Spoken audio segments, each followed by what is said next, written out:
Hello students, welcome to my channel Maths Vibes. आज हम discuss करेंगे CSIR नेट फरवरी 2022 ordinary differential equation part B का question है। क्वेश्चन आईडी है 489 और एक क्वेश्चन हम पार्ट सी का भी डिस्कस करेंगे।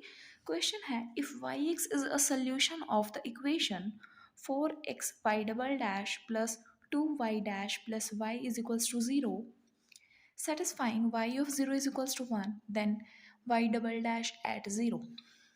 हम क्या करें, जो गिवन इक्वेशन है उसको एक बार हम डिफरेंशिएट करते हैं with respect to x. Differentiate with respect to x, तो 4x triple derivative plus 4 double derivative plus 2y double derivative plus y dash is equals to 0। Now at x is equals to 0 हमें x is equals to 0 पे value चाहिए।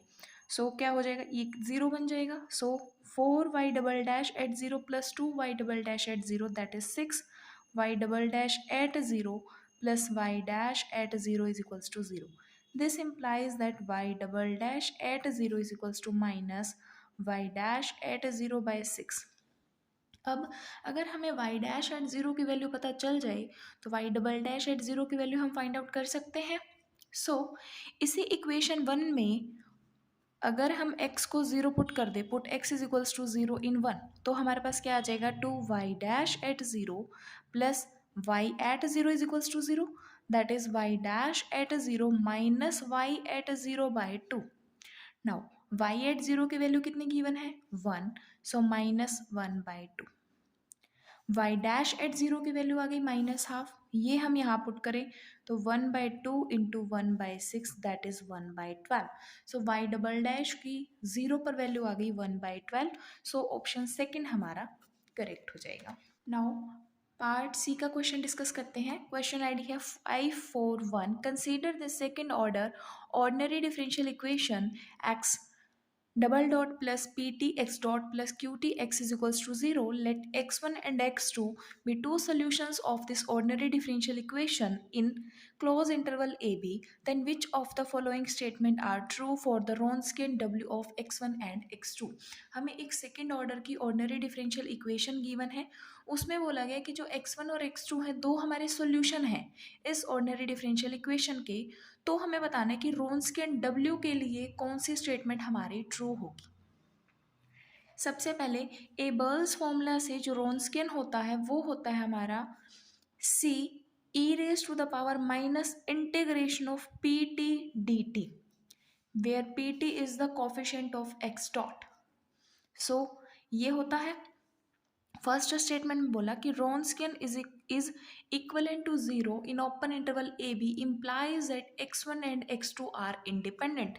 एक result होता है कि Wronskian is identically 0 if and only if Wronskian is not identically equals to 0 if and only if x1 and x2 are linearly independent. इस but first statement में बोला कि Wronskian अगर आइडेंटिकली ज़ीरो है तो ये इम्प्लाई करता है कि x1 और x2 इंडिपेंडेंट होंगे। सो ये स्टेटमेंट हमारी फॉल्स हो जाएगी। एक रिजल्ट तो हमारा ये हुआ। सेकंड रिजल्ट होता है Wronskian never changes its sign. Wronskian कभी भी अपना साइन चेंज नहीं करता। Wronskian अगर पॉजिटिव है किसी एक पर्टिकुलर पॉइंट पे, हमें बता दिया कि Wronskian पॉजिटिव है तो Wronskian through out the interval हमारा पॉजिटिव ही रहेगा। अगर स्टेटमेंट में बोला जाए किसी एक पर्टिकुलर पॉइंट पर Wronskian की वैल्यू नेगेटिव है तो Wronskian through out the interval हमारा नेगेटिव रहेगा। और अगर Wronskian की एक पर्टिकुलर पॉइंट पर वैल्यू हमें 0 दे दे तो Wronskian through out the interval हमारा 0 ही रहेगा। सो बी ऑप्शन में बोला गया कि W can changes its sign in interval A B, no Wronskian never changes its sign.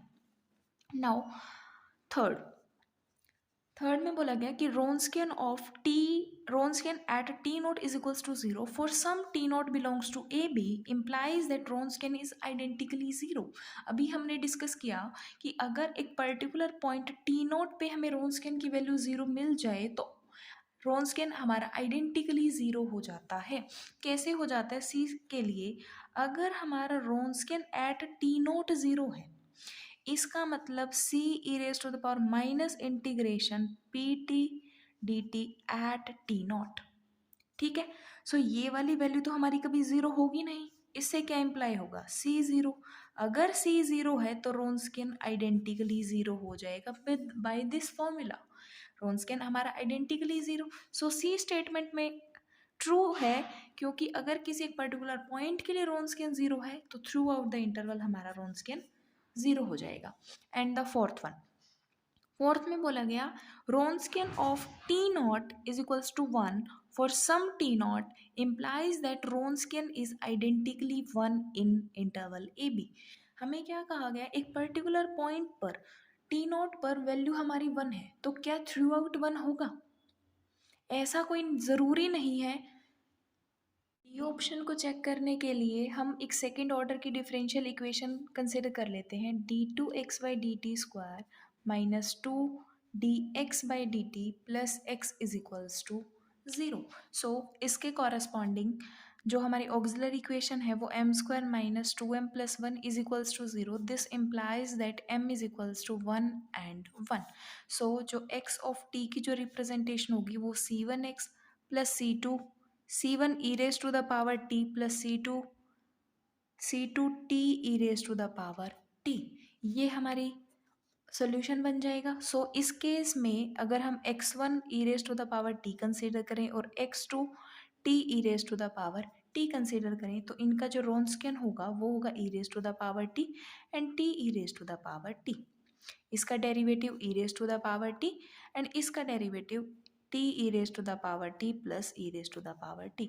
सो ये आ जाएगा E raise to the power two T at T is equals to zero. अगर हम टी की वैल्यू ज़ीरो पर check करें तो रोन्सकियन कितना आएगा हमारा, E raise to the power zero is one.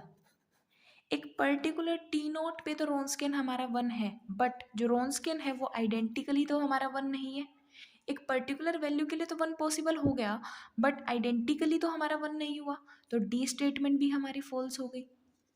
So D statement हमारी फॉल्स हो गई। सो थर्ड ऑप्शन हमारा करेक्ट है। अगर आपको वीडियो पसंद आई हो तो लाइक करें, शेयर करें और अगर अब तक चैनल को सब्सक्राइब नहीं किया है तो सब्सक्राइब करें। Thank you.